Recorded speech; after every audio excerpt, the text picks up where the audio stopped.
doesn't know me, she doesn't know me, but trust me, you will know me. Fousey is pretty much on this never-ending cycle of building himself up to these massive proportions. He is not doing well. Clearly. He was arrested yesterday. I'm in here now. In the recent years, we've been a witness to a whole slew of YouTubers who have indulged in destructive behaviors relating to mental health. We've all had our struggles with mental health, each to varying degrees, but we cannot deny that mental health is the one thing that can turn someone's life upside down overnight. YouTubers face a lot of struggles because their livelihood is based on public opinion, as well as them feeling the pressure to perform. Being a YouTuber has a huge effect on someone's mental state. That's not the surprising part. It's not too uncommon to see people doing dumb shit, but the more sad part is how far some are willing to go. Fouseytube is one of those that have had a huge battle with mental health and has been well documented during his career. When he started out, he was just your over-the-top annoying prank influencer who was too corny. Damn, bro, you got the whole squad laughing. Well, he was at least charismatic and was likable enough to find success. He was prospering for a while, and for the most part, the only reason he ever got into drama was because he would focus on going viral and would be the one who would start shit. The videos I found annoying were the social experiments that would try to spread positivity.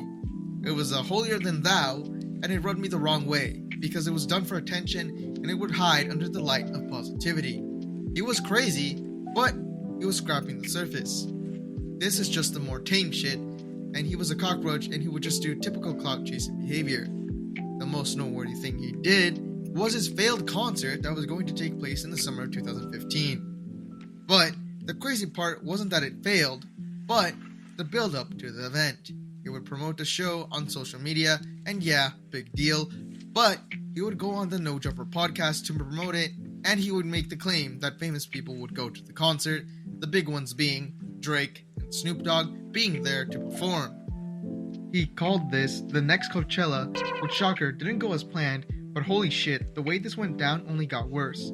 First, the event was obviously a blowout since the stars weren't there to perform, and on top of that, Drake was not even notified of the event, so he didn't know who the fuck Fousey was until this event was made public.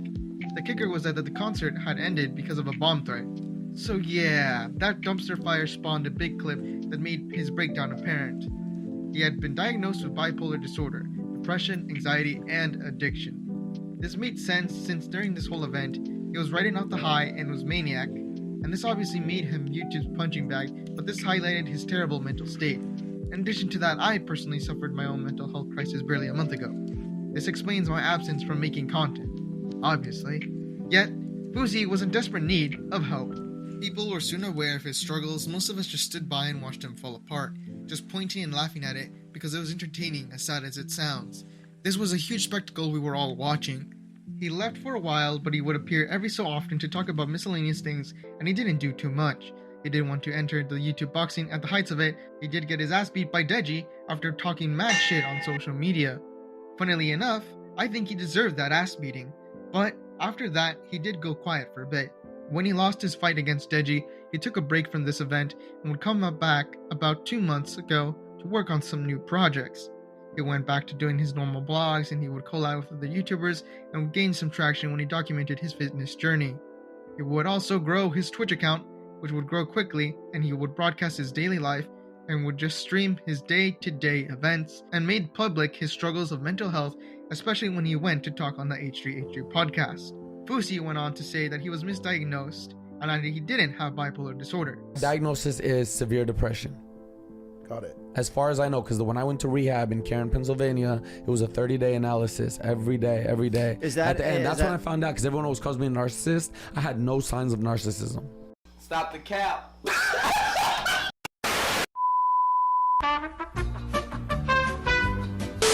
This was a bit divisive though, because he does exhibit signs of bipolar disorder, but I'm not really a, PhD or doctor, so we don't really know what he's going through. But what we do know are the changes, and over time, people thought he had actually changed, but he would swiftly destroy his career in about a month.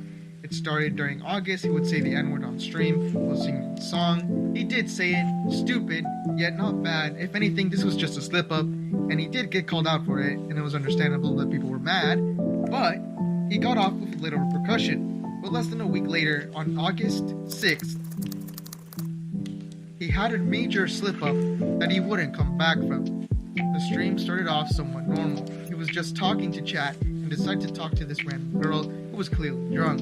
So Fousey started chatting her up, and he would just flirt with her and talk to her about random things. She would open up to him about her past relating to sex trafficking. She was in a very vulnerable position, and Fousey took advantage of her, and then things would get very tense, so he would later leave with the girl, and then brag about hooking up with her, which made him look so bad. In the Mile High Club. And I know it doesn't count as the Mile High Club because I was in the airport, but I still joined it. I swear to God.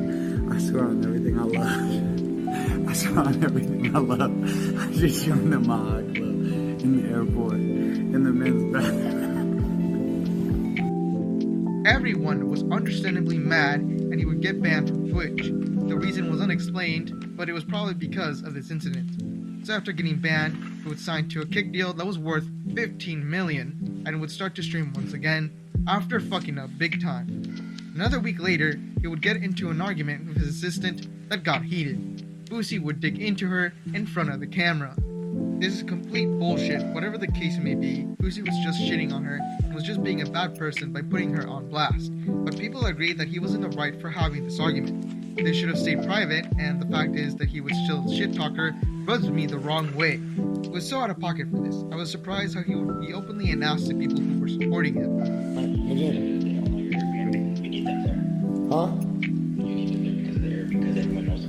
No, hire new security right now. Tell Jed what happened. Tell Jed the guy was scrolling on his Instagram right now in his car. And then when I came up to him and I said, "You're supposed to be inside," he said, "What's inside?" I said, "Me, your client." He was liking girls' pictures on Instagram in the car as I'm inside wondering where all my shit is. Unsurprisingly, however, he was not done, and he would later call out Keemstar, as well as talking about why he left Happy Punch Promotions, which was a business venture that they were both involved in. He just played victim and accused Keem for being a bad person, which is fair, but he would just air out some dirty laundry and would talk about how he was terrified of Keem, which was just uncalled for. This unnecessary drama just made shit worse for both sides. Keemstar probably didn't care, but Fousey obviously was affected by the recent negative reception and would show when he would just not seem to stop. So much fucking old shit that I don't even Yeah, because it's unhealed trauma, team. You made me want to kill myself. You're not a good person. Okay, I'm not a good person. I never claimed to be a good person, but you do. You claim to be a good person, and I saw what you did to that girl in the airport. It was fucked up. Oh, you saw, you fucking lying fuck. I tweeted you right after. On August 23rd, he would have his second biggest breakdown after getting into an altercation with Neon. Low-key, this was just an awful since Neon is a troll, and then Fousey was just tweaking. This was a horrible situation since both kick streamers were constantly butting heads, and their endless arguments just didn't stop. In this, Neon was just being bullied by Fousey, and this was just embarrassing. I get Neon is unbearable and a little too toxic, but come on man, why is a 30-year-old man picking on a 19-year-old? It's not just verbally, but also physically. The man was on a path of destruction and he would just not stop, as he would burn bridges faster than he ever did. It would also cause problems with Jack Doherty, which got heated, but this was not his first rodeo, and he was just doing some real pussy shit, picking on someone weaker than him. Fousey would get kicked from Jack Doherty's house, and then later that day he was in a hotel, and he would call 911 and would get into an argument with the dispatcher. This was the moment when he actually went apeshit and he swore on himself, essentially calling the police. The police would later arrive, and then arrest him because he was just insane. This was truly something awful to witness. He was taken into the hospital to get a mental health evaluation. He just destroyed himself yet again in front of us. This is truly sad. He made a breakthrough and looked like he actually tried to change, but he would come back crashing down soon after. Fousey is a sad, pathetic man who lives and dies by his ego. Time and time again, he just destroys the connections he makes. I feel bad for him, but at the same time, Fousey doesn't care. He loves the attention. Mental health is an explanation for someone's actions, but it is not an excuse. Fousey is just falling apart, and I don't think he will ever change as he is a clout-hungry person. He had the chance to finally make a change, but he would just fall back into depravity. So even though he claims to have changed, he never did, and he never will. At least, not until he fixes his mental health problems. The But the way things are going, he is just going to blame the world for his shortcomings instead of taking responsibility. The three main problems he has are his toxic positivity, which doesn't let him take accountability for his actions. Even though his idea of self-improvement, we need to constantly do, but he does have a lot of toxic ideas. What's going on? Where's Neon? Okay, so pretty much, he's with this new girl. Good for him. Not really. Why? It's not a good girl. Why? She's a demon. She's a bad girl. And he's like lost. 1 minute later. This is what we're doing. You're telling him you're inviting him to a party. Okay. The girl's invited. Okay. They come here. Okay. The girl in Miami? In Miami. Okay. The girl gets ID checked at the door. Okay. She can't come in. Okay. They don't tell him why. He's already inside though. Lights turn on. There's no party. Okay. I take him to the bathroom. I put his head in the toilet and I flush it 7 times for G7. Okay. He's purified. Boy, if you don't get... It's kinda insane how he fires his staff randomly over little inconveniences and then bitches how they don't work hard like he does. He also would bully Neon and tell him to be humble. Oh, the irony. There is just no reasoning with him. His own friend circle doesn't really care unless it gets views. Let's be real. If his friends cared, they wouldn't let him on the internet. The current circle he is in isn't the kind of friends anyone should have. His friends constantly are trying to get likes and views, and so does he when the main focus is content. Oftentimes, one's own mental state is at risk of falling apart. This is where his mental health comes into this, which comes from the internet. He is an attention whore. He always has been. But whether you like to believe it or not, he does have bipolar disorder alongside other mental health issues. And this is what causes him to self-destruct. But he just doesn't stop. Until he gets help, he probably won't change at all. What do you think? Leave a like, comment, and subscribe.